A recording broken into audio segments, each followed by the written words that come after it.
And I'm turning now to our last speaker, Mikaa Blugeon-Mered. You have many hats, and including working now for Hy24, a hydrogen specialized investment fund based in Paris. But among the many things that you did is you wrote a book about the geopolitics of hydrogen. And so hydrogen can be produced either locally, but it can also be transported in various forms, liquid or gaseous form. There's different costs and constraints related to that, but clearly we talk about hydrogen, but hydrogen has different forms and byproducts. It can be ammonia, methanol, to name a few. So do you have the impression that hydrogen trade could actually pick up before we do local hydrogen production? Because what we do now is generally small demonstrator scale hydrogen production, although there's a few exceptions we can discuss. But do you think that the bigger scale will be driven by trade, and what do you see for the region here as a potential hub, for example, and for what kind of products? Sure. Well, thank you so much for having me. Thank you, Marc-Antoine, for this great introduction. Indeed, the book will be published on January the 30th, so it will be available for everyone for free online.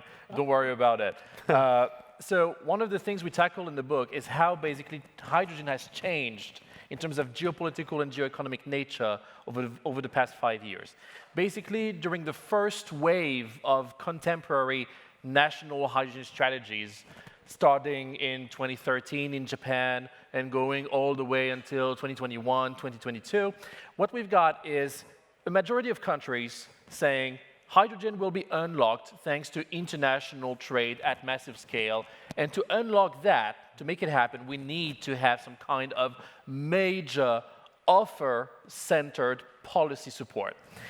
And what we've seen, starting in the second half of 2022 all the way until now, is that this strategy doesn't work. Why doesn't it work? If you are Germany or France or Belgium, you have hard-to-abate industries in your country. You want to decarbonize them with green hydrogen. Okay, great. You've got two options. You can either bring the green molecule here, the hydrogen, or one of its derivatives, ammonia, green methanol, DME, whatever you like, from some place where you've produced it at cheap, in a place where you've got a lot of land mass availability, and in a place where basically there's a lot of renewables. Okay, great. Second option, you can relocate the assets, the hard-to-abate assets, from Europe to the very same countries we were talking about. And that's basically what's changing now in hydrogen. The more global southern countries, as we call them, have started building hydrogen strategies at national level, starting in 2021, 2022, the more this kind of new narrative has emerged. If I'm Namibia, if I'm Kenya, if I'm Morocco, if I'm Indonesia and the likes, why would I export raw molecules to Europe for Europe to turn these molecules into high added value products? Why would I do that? Doesn't make sense. I want to retain the added value in my country. I want to create local jobs. I want to diversify my economy. I want to de-risk my economy, especially economies like that of the Middle East who need to actually not just decarbonize, but reinvent themselves for the post-fossil fuels world. So based on that, those countries have said, now hydrogen is a green shoring geopolitical factor. And if you want to decarbonize your hard-to-abate industries, don't pick my molecules up and take them all the way to the north. Invest in my country. Build assets there. And in a nutshell, that's the reason why major investors like Ardian, for example, now with the Hy24 fund, are basically leading the narrative. They're saying, okay, so there's green shoring on the one hand. There's still people who will need molecules, for example, Total Energies, they will need to import molecules to decarbonize their refineries in Europe. That's a given. And we need to help them both on the infrastructure side and on the equipment side. Why do we need to do that? Because as I said, the first hydrogen national strategies, they were focused on the offer side. And because they were focused on the offer side, like on the chicken side, if you like, no one was really betting on the eggs part of the equation. So what we've realized is that many projects based on very large subsidies, picking up in 2021, 2022, 2023, are now being stalled, not just because of the cost of capital, not just because we don't have the appropriate regulations and whatnot, but also because the demand hasn't picked up at the same pace. So now, what countries are doing is that they're readjusting, realigning their hydrogen strategies to focus more and more and more on the demand, starting with Korea, starting with Japan, starting with Germany. Because if you have demand, basically there's always going to be someone seizing an opportunity here and saying, oh, I need to build that value chain upwards, upstreamward, to actually meet that demand. And that's how you unlock effectively hydrogen. But, and that's, don't worry, I'm going to end there. That's a real geopolitical change. Because if you are focusing on the demand, if you're focusing on the green shoring aspect of things, then basically what we are building is local value chains, more than international trade-based large-scale value chains. And that's really the biggest geopolitical and geoeconomic change of the past couple of years, at least in hydrogen and its derivatives. Thank you, Mikaa. The focus on demand is essential because indeed, if you don't have buyers, of course the supply is not going to come. And that is a fundamental energy policy challenge because you have to come with OPEX support measures for energy-intensive industries or hard-to-abate industries, and that is, of course, something that governments are not very used to so far. But there is schemes, carbon contracts for difference, etc. Now, just coming back to the supply side, you mentioned a number of countries that could rise up.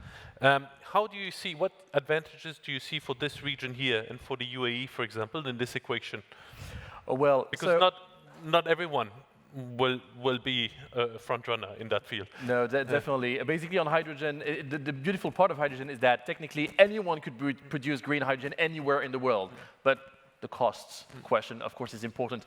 When we look at the latest study from IRENA regarding the 1.5 degrees pathways, what kind of investment needs that we would need for hydrogen, they've basically said we would need $900 billion of investment all across the hydrogen value chain between 2024 and 2030 to actually build the very first phase of that hydrogen economy model. Who has the money to actually deliver that now? Is it Chile? No. Chile is asking money from the World Bank to develop its hydrogen economy. Is it Europe even? No. We're broke. Is it Japan? They're broke. Is it South Korea? They're not that broke, but at the same time, they only have so much of a market to actually kickstart the whole thing.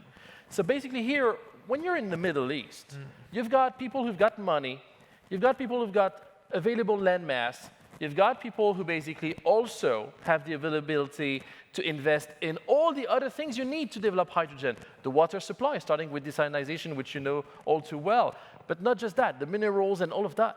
And the green shoring aspect is key. If you really want to retain added value, then you basically say, look, I have the money to invest in hydrogen. I also have the money to build the industrial assets that are going to use that hydrogen locally. So basically here in the Middle East, whether you look at Oman, whether you look at Saudi Arabia, whether you look at even Kuwait, who's building right now a hydrogen strategy as well, Iraq and the likes, there's people here who can deliver that hydrogen economy. I just want to add one key thing. We are changing, hydrogen is changing the nature of energy geoeconomics, I would argue. And of course, feel free to challenge me on that. We are moving, I would say, from a commodities-based geoeconomics to an assets-based geoeconomics. Because of hydrogen. Because hydrogen is not just about the commodity, the molecule. It's about all of the assets that you need upward, upstream, downward, downstream to actually make it work. And based on that, the increasingly important factor is not really the OPEX. It's actually the CAPEX.